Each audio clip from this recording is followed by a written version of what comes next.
రోజు రోజుకి గోల్డ్ రేట్లు పెరుగుతున్నాయి. తాకట్లో ఉన్న బంగారానికి వడ్డీలు పెరుగుతున్నాయని టెన్షన్ పడుతున్నారా? కొమ్మూరి గోల్డ్ వచ్చాక ఆ టెన్షనే పోయింది. కొమ్మూరి గోల్డ్. నమస్తే, నేను మీ తేజ. సో రీసెంట్గా పెద్ది మూవీ రిలీజ్ అయిన తర్వాత ఒక రకంగా మిక్స్డ్ టాక్స్ వచ్చాయి. అయితే ఇప్పుడు హీరోయిన్ క్యారెక్టర్కి సంబంధించి చాలామంది కామెంట్స్ చేస్తూ ఉన్నారు. నిజంగా ఒక కాంట్రవర్సీ అయిపోయింది. అంటే డైరెక్ట్గా బుచ్చిబాబు ఎవరైతే పెద్ది సినిమా డైరెక్టర్ ఉన్నారో ఆయనే బయటకు వచ్చి క్షమాపణలు కూడా చెప్పారు. అలాగే జాన్వీ కపూర్ కూడా ఏమో కొన్ని వ్యాఖ్యలు చేశారు. ఇంతకుముందు కూడా ఒక పాడ్కాస్ట్లో కొన్ని విషయాలు చెప్పారు. ఈ ఎక్స్పోజింగ్ గురించి అటు కూడా చెప్తా ఉన్నారు. అలాగే ఆమె రోల్ ఏదైతే ఉందో ఈ సినిమాలో దాని గురించి నెగిటివ్గా పోస్ట్ వస్తున్నప్పుడు ఈమె వాటికి లైక్ చేశారంట. అది కూడా చాలామంది చెప్తా ఉన్నారు. సో క్లియర్గా తెలుసుకుందాం అసలు ఏం జరిగింది పెద్ద సినిమాలో జాన్వీ కపూర్ క్యారెక్టర్ అనే దాని గురించి మనతో పాటు వివరించడానికి సీనియర్ జర్నలిస్ట్ భరద్వాజ్ గారు ఉన్నారు. ఆయనతో మాట్లాడదాం. సార్ నమస్తే. నమస్తే అండి. సో పెద్ది అంటేనే పెద్ద కాంట్రవర్సీ ఇదైపోయింది సార్. మొత్తం మూవీ రిలీజ్ అవ్వక ముందు నుంచి కూడా ఇప్పుడు మూవీ రిలీజ్ అయిన తర్వాత రిలీజ్ అవ్వకముందు కాంట్రవర్సీ లేదు ఆ సినిమా మీద. రిలీజ్ అయిన తర్వాత బుచ్చిబాబు కేంద్రంగా 2-3 విమర్శలు అయితే ఉన్నాయి బలంగా. అవును. అంటే ఆ సినిమాలో ఏం చెప్పదలుచుకున్నాడు ఆయన అనే దానిలోనే గందరగోళం ఉంది. అలాగే ఆ ఏ గ్రామాన్ని అయితే ఆయన తీసుకున్నాడో ఒక చీకటి గ్రామం అన్నాడు ఆయన. ఆ చీకటి గ్రామం తాలూకా సమస్యలు ఏమిటి అనేది రూటెడ్గా చెప్పడంలో ఫెయిల్ అయ్యాడు. దాంతో జనాలు ఆ కథతో కనెక్ట్ కాలేదు. ఏదో ఒక బెల్లం తయారీ దానిలో కొంతమంది పనిచేసుకు బతుకుతారు అనే దానికి సంబంధించి 2 సీన్లు పెట్టాడు. అది చాలదు. అలా గుర్తింపు పొందనటువంటి ప్రాంతం వాళ్ళని వినియోగించుకునే సమూహాలు చాలా ఉంటాయి. కాబట్టి ఆ ఏరియాలో అసలు ఏమాత్రము పరిశోధన చేయలేదు. దాన్ని ప్రపంచానికి చెప్పాలని కూడా అనుకోలేదు తను. దాంతో అదొక గందరగోళం ఉంది ఆ సినిమా మీద. రెండో గందరగోళం ఏంటంటే హీరోయిన్ క్యారెక్టర్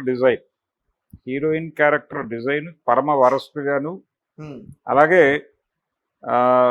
ఒక 50 ఏళ్ల క్రితం ఫార్ములా దాన్ని పట్టుకొచ్చి, అంటే యమగోళ సినిమాలో హీరోయిన్ విలన్ కూతురు జయప్రద గారు, ఆయన అమ్మాయిని ప్రేమిస్తాడు.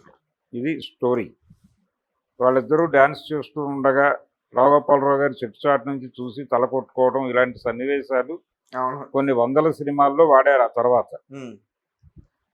అందుకని ఆ తరహా ఫార్ములాలోంచి ఎత్తుకొచ్చి ఈ అమ్మాయిని ఒక డబ్బులున్న కుటుంబంలో లొకేట్ చేసి, ఒక పొలిటికల్ ఆస్పరెంట్ ఫ్యామిలీలో లొకేట్ చేసి ఆ అమ్మాయితో చేయించకూడని విన్యాసాలన్నీ చేయించారు. చేయించటంతో అసలు ఈ క్యారెక్టర్ కథకి సంబంధమా లేదా అనేది మొదటి పాయింట్. అది ఆ కథకి ఆ అమ్మాయి క్యారెక్టర్ ఉన్నా లేకపోయినా వచ్చిన ప్రమాదం ఏమీ లేదు. నిజానికి సెకండ్ హాఫ్లో చాలాసేపు ఆ అమ్మాయి ఉండదు, లేదు, సడన్గా కనిపిస్తుంది. ఓహో ఈ క్యారెక్టర్ ఉందైతే అనుకున్నారు జనాలు. అలా ఏదో ఒక పాట కోసం ఒక ఐటెం గర్ల్గా వినియోగించుకుంటే అది గొడవ వేరుగా ఉండేది. అవును. కానీ హీరోయిన్ అని చెప్పేసాడు ఈయన పైగా. ప్రకటించిన తర్వాత తప్పదు, ఒప్పుకున్న పెళ్లికి వాయించక తప్పదు అన్నట్టు తయారైంది ఆ స్క్రిప్ట్. ఏ క్యారెక్టర్ని ఎటు నుంచి ఎటు నడుపుతున్నారో ప్రాపర్ క్లారిటీ లేవు. అంటే వీళ్ళు ఊహించుకున్నది ఒకటి, అక్కడికి వెళ్ళిన తర్వాత ఎగ్జిక్యూషన్లో చాలా గందరగోళాలు జరిగాయి అనేది వాస్తవం. ఆ స్క్రిప్ట్లో కూడా దాదాపు 15 మంది రచయితలు రకరకాలుగా వేళ్ళు కాళ్ళు పెట్టారనేది ఇంకొక అంశం. ఈ గందరగోళాల మధ్య చాలా పాత్రలు సర్వనాశనం అయిపోయినాయి. అందులో శివరాజ్ కుమార్ గారి క్యారెక్టర్ కూడా ఉండవచ్చు. ఆ విధంగా జాన్వీ కపూర్ గారు చేసినటువంటి క్యారెక్టరు వాళ్ళు బుర్రలో ఏం ఊహించినప్పటికీ ఎగ్జిక్యూషన్లో మాత్రం అది చాలా దారుణంగా ఉంది. అందుకని దాని మీద టార్గెట్ చేసి సోషల్ మీడియాలో ట్రోలింగ్ మొదలైంది. ఏమనుకుంటున్నావు నువ్వు బుచ్చిబాబు అని తగులుకున్నారు చాలామంది. తగులుకున్న తర్వాత ఈ రివ్యూస్, ఈ స్పందనలు ఇవన్నీ ఆయన చూశాడు. ఏ ఒక్క రివ్యూలో కూడా జాన్వీ కపూర్ క్యారెక్టర్ మీద పాజిటివ్ ఒపీనియన్ ఇవ్వలేదు ఆవిడ. అది ఆయనకి అంటుకుంది. ఆల్రెడీ ప్రొడ్యూసర్ల వైపు నుంచి కూడా ఒక రేవ్ పడి ఉంటుంది అనుకుంటున్నాను. అందుకని ఫైనల్గా ఆయన సారీ చెప్పేయడం బెటర్ అనే ఒక డెసిషన్కి వచ్చాడు. హంబుల్గా ఉంటుంది, మనం సబ్మిసివ్గా ఉన్నామని అనుకుంటారు, తను కూడా అలాగే ఉంటాడు. అవును. అలా అది నిజమా కాదా అనేది వేరే కూడా. ఆయన అంతరంగంలో ఆయన నేను దుర్యోధనుడిని అనుకోవచ్చు, కానీ బయటకు మాత్రం ధర్మరాజు లాగానే కనిపిస్తాడు. ఉమ్, కాబట్టి ఆయన కొంచెం మనం సారీ చెప్పేయడం బెటరు అని అనుకుని ఈరోజు సారీ చెప్పాడు, ఓ ట్వీట్ చేశాడు. నేను ఆ క్యారెక్టర్ని ఊహించిన విధానం వేరు, ఎగ్జిక్యూట్ అయిన పద్ధతి వేరు, ఈ గందరగోళంలో నేను అనుకున్నది తెర మీద కనిపించి ఉండకపోవచ్చు, ఎనీహౌ సారీ, ఉమ్, నేను దాన్ని కొంచెం ట్రిమ్ చేసి ఏదో చేసి ఇంకేదో చేయాలనుకుంటున్నాను అన్నట్టుగా ఏదో రాశాడు ఆయన. ఉమ్, కానీ నిజానికి ఆయన ఉద్దేశంలో ఆయన ట్రిమ్ చేయదలుచుకుంది ఆ కిస్ సీన్. అది ఒక్కటి ట్రిమ్ చేసేస్తే మిగిలింది సెట్ అయిపోతుంది అనే భ్రమలో ఉన్నాడు ఆయన.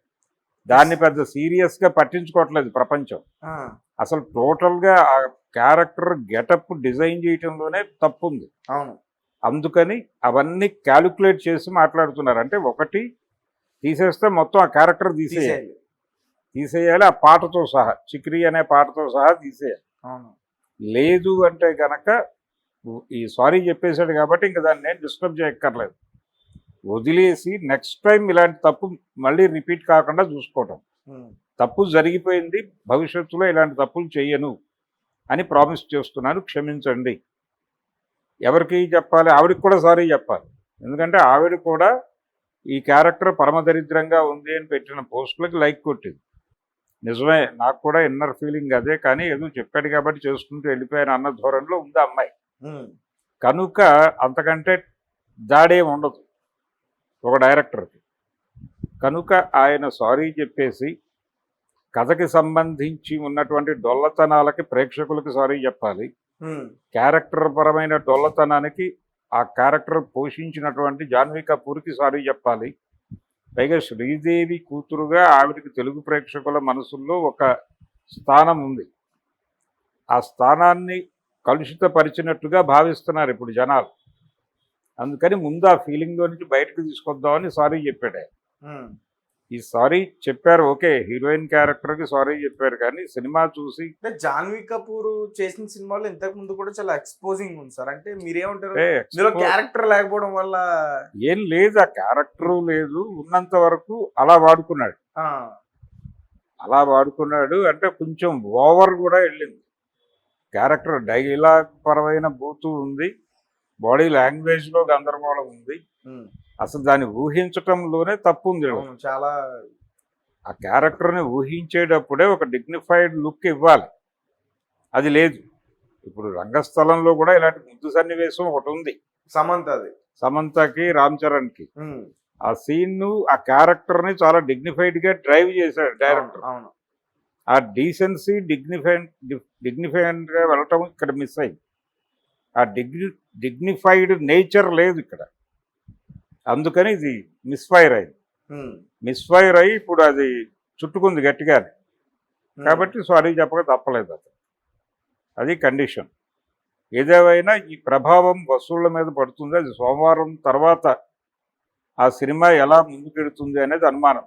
ప్రస్తుతానికి అయితే పర్లేదు. దీనికన్నా ముందు పైరసీ వల్ల కూడా ఈ లాంగ్ రన్ కి చాలా ఇబ్బంది వచ్చే అవకాశం ఉంటుంది కదా సార్? పైరసీ ఆల్రెడీ ప్రింట్ బయటకు వచ్చేస్తుంది, అది నడుస్తోంది.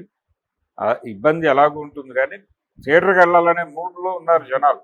ఉమ్, ఈ సినిమా అది క్రియేట్ చేయగలిగింది, బజ్ క్రియేట్ చేసింది, థియేటర్ లో చూడాలని. చూడాలి అనే బజ్ క్రియేట్ చేసింది. కానీ థియేటర్కి వెళ్ళిన వాడికి అక్కడ రకరకాల సమస్యలు ఎదురవుతున్నాయి.